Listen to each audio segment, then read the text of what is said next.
Hello बच्चा, कैसे हो आप सब। देखो, हमने एक चीज़ पढ़ी थी, क्लास 9th की बात है और क्लास 10th में भी ये यूजेबल है। ठीक है, हमने पढ़ा था कि जो रेशनल नंबर्स होते हैं और इरेशनल नंबर्स हमने पढ़े, है ना। Rational numbers and irrational numbers. अब रेशनल नंबर्स और इरेशनल नंबर क्या दो के दोनों एक साथ ऐड और सब्ट्रैक्ट किए जा सकते हैं? क्या हम इनका एडिशन, क्या हम इनको सब्ट्रैक्ट, क्या हम इनको मल्टीप्लाई और क्या हम इनको सब्ट्रैक्ट डिवाइड कर सकते हैं या नहीं कर सकते? ठीक है, तो ध्यान रखना इसके कुछ छोटे छोटे रूल्स हैं। ठीक है, क्लास 9th और क्लास 10th दोनों के लिए यूजफुल है ये वीडियो। तो सब्सक्राइब करना, लाइक करना और शेयर जरूर करना अपने दोस्तों को, अपने रिलेटिव्स को, ताकि वो इस चीज को ध्यान रखें। ठीक है, when we multiply, when we add, when we subtract or when we divide the rational and irrational number, then what will happen? ठीक है, for example देखो, √2 is a irrational number and √2 is a irrational number। तो देखो, जब भी root के अंदर same digit होगी तो वो ऐड इजली करी जाएगी। तो जैसे हम लोग करते थे ना x + x, तो क्या हो जाता था, इसके आगे 1, इसके आगे 1, तो ये क्या हो जाता था 2x।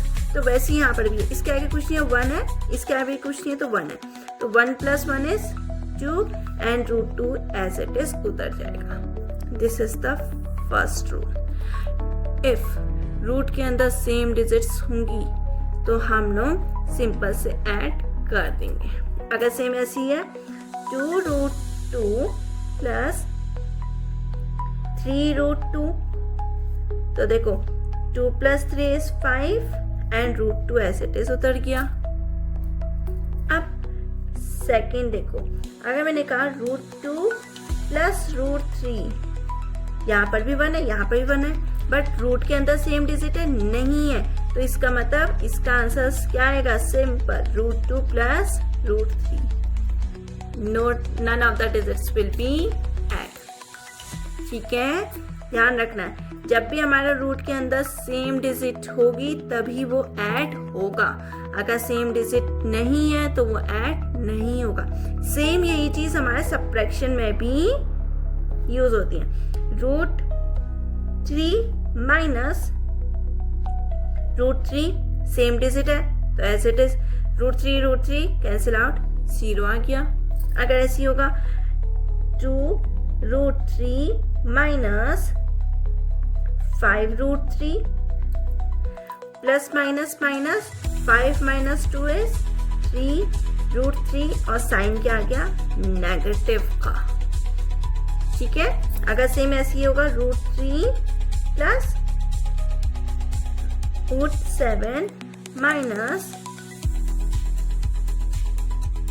2√3। देखो सेम ये डिजिट्स है तो हम इन दोनों को सब्ट्रैक्ट कर देते। ठीक है, तो ये क्या हो गया हमारा 2 - 1 is √3, साइन आ गया माइनस प्लस ऑफ √7। ठीक है,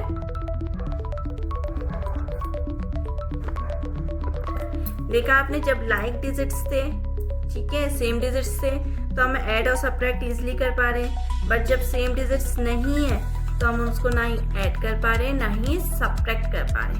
ठीक है, फोर्थ रूल। अब देखो, एडिशन और सब्ट्रैक्शन, अब मल्टीप्लाई की बात आई। √2 × 2√2।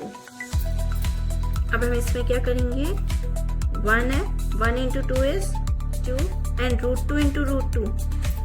ध्यान रखना, √2 × √2 होता हमारा 2। ठीक है, तो ये हो जाएगा 2 × 2 is 4। ठीक है, ध्यान रखना कि हमारा √2 × √2 क्या होता है, 2।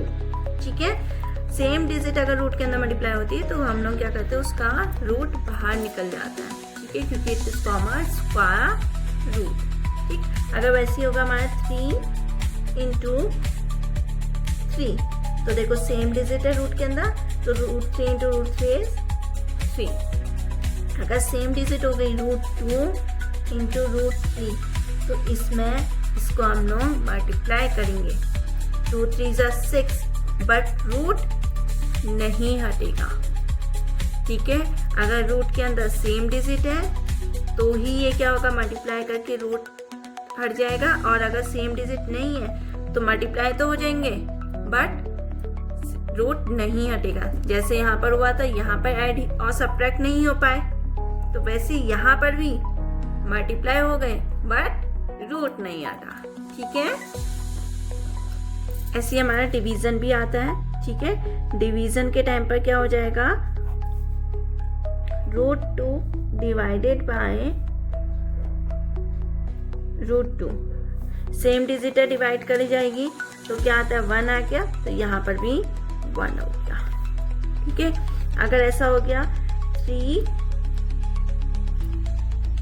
√2 डिवाइडेड बाय 6 √3।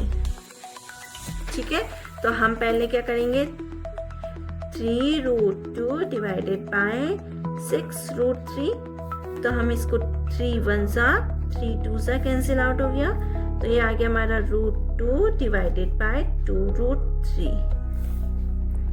ठीक है, बस इसके बाद हम इसको सॉल्व नहीं कर सकते। ठीक है, और अगर बाई चांस, और देखो 2 √3 डिवाइडेड बाय √3, तो हम इसको चेक करेंगे, 2 √3 डिवाइडेड बाय √3, √3 से √3 कैंसिल आउट, आंसर आ गया हमारा 2। ठीक है, और एक चीज और ध्यान रखना, कभी भी जब भी हमारा P/Q के फॉर्म में लिखा जाएगा, मतलब कि न्यूमरेटर अपॉन डिनोमिनेटर के फॉर्म में लिखा जाएगा, तो डिनोमिनेटर में कभी भी रूट की वैल्यू नहीं होनी चाहिए। उसको हम लोग रेसिप्रोकल करते हैं, रेशनलाइज करते हैं। ठीक है, जिसको हम लोग नेक्स्ट वीडियोस में पढ़ेंगे। ठीक है, आ गया समझ में? All this are the examples of addition, subtraction, multiplication and division. Thank you.